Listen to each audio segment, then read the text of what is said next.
നമ്മളെല്ലാവരെയും ഞെട്ടിച്ചുകൊണ്ടാണ് പാലത്തായി കേസിലെ പ്രതിക്ക് ഇന്നലെ ഹൈക്കോടതി ജാമ്യം നൽകിയത്. പക്ഷേ ജാമ്യം നൽകിയതിനു ശേഷം RSSും CPMും പോപ്പുലർ ഫ്രണ്ടും ഉൾപ്പെടെയുള്ള സംഘടനകൾ ഒരേ വേദിയിൽ നിന്നുകൊണ്ട് UDF ഗവൺമെന്റിനെ കൂട്ടത്തോടെ ആക്രമിക്കുന്നതാണ് നമുക്ക് കാണാൻ സാധിച്ചത്.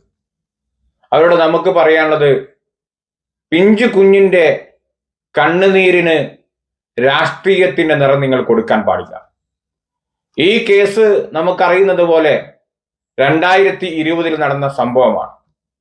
ആ കേസിന്റെ പ്രാഥമിക ഘട്ടത്തിൽ കേരള പോലീസും അതേപോലെ തന്നെ ചൈൽഡ് ലൈൻ പ്രവർത്തകരും കൗൺസിലേഴ്സും ഒക്കെ എടുത്ത സമീപനം എന്താണ് എന്നുള്ളത് വിചാരണ കോടതി കൃത്യമായി അവരുടെ വിധിയിൽ പറഞ്ഞിട്ടുണ്ട്.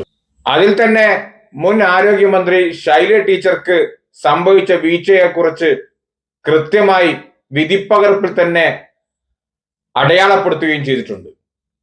RSSും CPM നടത്തിയ രാഷ്ട്രീയ കൂട്ടുകച്ചവടത്തിന്റെ ഇരയാണ് ആ പെൺകുട്ടി. ഒരുപാട് പോരാട്ടങ്ങൾക്ക് നേതൃത്വം കൊടുത്തതിനു ശേഷമാണ് ആ കുട്ടി നീതിയുടെ അരികിലെങ്കിലും എത്തിയത്. ഇത് പറയാൻ കാരണം, കേട്ടുകേൾവിയില്ലാത്ത തരത്തിലുള്ള വിചാരണകളാണ് ആ കേസുമായി ബന്ധപ്പെട്ടുകൊണ്ട് നമുക്ക് അതിന്റെ വഴികൾ പരിശോധിച്ചു കഴിഞ്ഞാൽ മനസ്സിലാക്കാൻ സാധിക്കുന്നത്.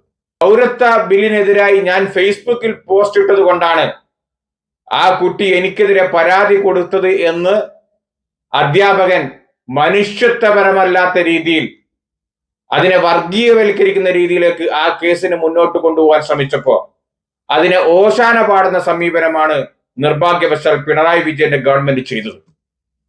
അതിന്റെ ഭാഗമായി കൗൺസിലർമാർ, ചൈൽഡ് ലൈൻ പ്രവർത്തകർ ഈ കുട്ടിയെ തെറ്റിദ്ധരിപ്പിക്കുകയും ഈ വിഷയവുമായി ബന്ധപ്പെട്ടുകൊണ്ട്, ഈ കേസുമായി ബന്ധപ്പെട്ടുകൊണ്ട് ഒരു കാരണവശാലും ചോദിക്കാൻ പാടില്ലാത്ത ചോദ്യങ്ങൾ ചോദിക്കുകയും ആ കുട്ടിയെ മാനസികമായി തകർക്കുന്ന സമീപനമാണ് സ്വീകരിച്ചത്.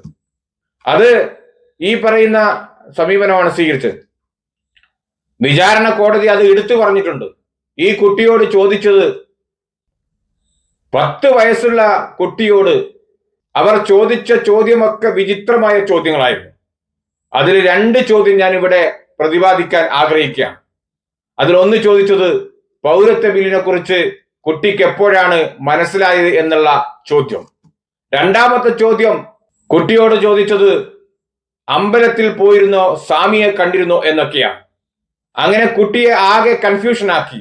പ്രതിക്കെതിരായി വരേണ്ട മൊഴിയെ തകർക്കുന്ന സമീപനം, അതായത് പ്രാരംഭഘട്ടത്തിൽ തന്നെ ഈ കേസ് അവസാനിപ്പിക്കുന്ന സമീപനം അല്ലെങ്കിൽ ഗൂഢാലോചന കൃത്യമായി നടന്നു എന്നുള്ളതാണ്. അവിടുന്നാണ് കുട്ടിയെ സഹായിക്കുന്ന അഭിഭാഷകരും പൊതുപ്രവർത്തകരും ഈ കേസ് ഏറ്റെടുത്ത് ക്രൈംബ്രാഞ്ചിന് വിട്ട് പിന്നീടാണ് ഈ കേസിലെ യഥാർത്ഥ വഴിയിലൂടെ ഇത് കടന്നു പോകുന്നത്. ആ സമയത്തുണ്ടായിരുന്ന മൊഴിപ്പകർപ്പിന്റെ അടിസ്ഥാനത്തിലാണ് ഈ പ്രതിക്ക് ജീവപര്യന്തം കൊടുത്തത്. സ്വാഭാവികമായും ജീവപര്യന്തം കൊടുക്കുമ്പോഴും പഴയ കേസിന്റെ മൊഴികളും വൈരുദ്ധ്യങ്ങളും അവിടെ നിൽക്കും എന്ന കാര്യത്തിൽ തർക്കവുമില്ല. ഇത് രണ്ടും കമ്പയർ ചെയ്തുകൊണ്ടാണ് ബഹുമാനപ്പെട്ട ഹൈക്കോടതി പ്രതിക്ക് അനുകൂലമായി വിധി പറയുകയും ജാമ്യം ലഭിക്കുകയും ചെയ്യുന്ന സാഹചര്യം ഉണ്ടായത്. അപ്പോഴും ഹൈക്കോടതി പറയുന്നുണ്ട്, ഈ പ്രതി പൂർണ്ണമായും കുറ്റമുക്തരാണ് എന്ന് ഞങ്ങൾ ഇപ്പോൾ പറയുന്നില്ല, പക്ഷേ ഈ വൈരുദ്ധ്യം പരിശോധിക്കേണ്ടതാണ്. അപ്പൊ അതിനുള്ള കാരണം എന്ന് പറയുന്നത്, ഈ കേസ് പ്രാരംഭ ഘട്ടത്തിൽ അന്വേഷിച്ച പോലീസ് ഉദ്യോഗസ്ഥന്മാരും ആരോഗ്യ പ്രവർത്തകരും കൗൺസിലർമാരും നടത്തിയ അട്ടിമറിയാണ് ഈ കേസിനെ ഈ ഗതിയിലേക്ക് എത്തിച്ചത്. അവിടെയാണ് CPM RSS തമ്മിലുള്ള അവിശുദ്ധ കൂട്ടുകെട്ട് നമുക്ക് മനസ്സിലാക്കാൻ സാധിക്കുന്നത്. RSSും CPMും തമ്മിലുള്ള അവിശുദ്ധ കൂട്ടുകെട്ടിന്റെ ഭാഗമായിട്ടാണ് ഈ കേസ് അട്ടിമറിക്കപ്പെട്ടിരിക്കുന്നത്.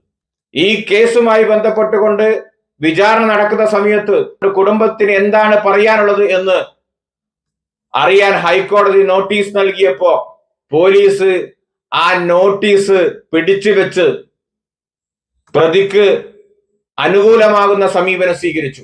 ഇരക്ക് ഈ നോട്ടീസ് എത്തിക്കാതിരിക്കാൻ പോലീസ് വളരെയധികം ജാഗ്രത പാലിച്ചു എന്നുള്ളതാണ്.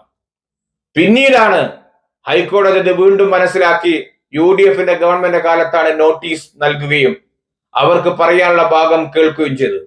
ഈ വിഷയവുമായി ബന്ധപ്പെട്ടുകൊണ്ട് ഈ കേസിന്റെ തുടക്കം മുതലേ ഉണ്ടായിരുന്ന ഷാ വക്കീൽ ഉൾപ്പെടെയുള്ളവർ സുപ്രീം കോടതിയിലേക്ക് അപ്പീൽ പോകുമെന്നും അതിന് വേണ്ട നടപടികൾ സ്വീകരിച്ച് മുന്നോട്ട് പോകുമെന്നുള്ള കാര്യം കൃത്യമായി വ്യക്തമാക്കി കഴിഞ്ഞിരിക്കുന്നു. അതുകൊണ്ട് UDF സംബന്ധിച്ചിടത്തോളം ഇത് പിഞ്ചു കുഞ്ഞിന്റെ കണ്ണുനീരാണ്. ആ കണ്ണുനീരിന് രാഷ്ട്രീയത്തിന്റെ കൂട്ടുകച്ചവടത്തിന് ഏതായാലും UDF കൂട്ടുനിൽക്കില്ല എന്ന് മാത്രമല്ല, അതിനെതിരായി ശക്തമായ നിലപാട് സ്വീകരിച്ചുകൊണ്ട് മുന്നോട്ട് പോകും എന്നുള്ള കാര്യത്തിൽ ഒരു സംശയവും ആർക്കും വേണ്ട. ഇവിടെയാണ് CPIM പോപ്പുലർ ഫ്രണ്ടും RSSും ഒക്കെ ഒരേ ആശയത്തോടു കൂടി ഈ ഗവൺമെന്റിനെ ആക്രമിക്കാൻ കടന്നു വരുന്നത് നമുക്ക് കാണാൻ സാധിക്കുന്നത്. പിഞ്ചു കുഞ്ഞിന്റെ കണ്ണുനീരിന് ന്യായമായിട്ടുള്ള നീതി ലഭിക്കണം. നീതി ഇവിടെ അട്ടിമറിക്കാൻ പാടില്ല. ആ നീതി അട്ടിമറിക്കാനുള്ള ശ്രമം പലപ്പോഴും നടന്നപ്പോ അതിനെ പ്രതിരോധിച്ച രാഷ്ട്രീയ മുന്നണിയാണ് UDF. 10 വയസ്സ് പ്രായം മാത്രമുള്ള ഒരു കുഞ്ഞിന്റെ നീതിക്ക് വേണ്ടിയുള്ള പോരാട്ടമാണ്. ആ പോരാട്ടത്തിൽ പൊതുസമൂഹത്തിന്റെ കൂടെ UDF ഉണ്ടാവും. ഈ രാഷ്ട്രീയ കൂട്ടുകച്ചവടം അവസാനിപ്പിക്കേണ്ടതുണ്ട്.